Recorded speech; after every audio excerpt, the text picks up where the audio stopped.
నమస్కారం. ఘంటారావానికి స్వాగతం. ముందుగా ప్రధాన అంశాలు. తెలుగు లోగిళ్లలో అంబరాన్నంటిన కనుమ వేడుకలు. కోనసీమ జిల్లా జగ్గన్న తోటలో ప్రభల తీర్థానికి పోటెత్తిన భక్తులు.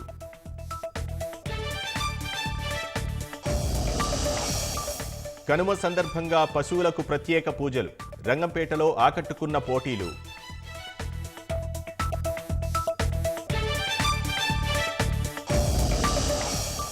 తమిళనాడులో రసవత్తరంగా కొనసాగుతున్న జల్లికట్టు పోటీలు. ఎద్దులను నిలువరించేందుకు పోటీ పడుతున్న యువకులు.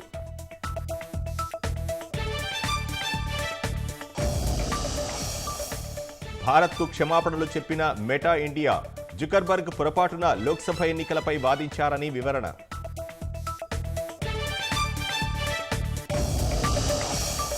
వన్డేలో రికార్డులు తిరగరాసిన భారత మహిళలు. ఐర్లాండ్తో జరిగిన మ్యాచ్లో 5 వికెట్లకు 435 పరుగులు.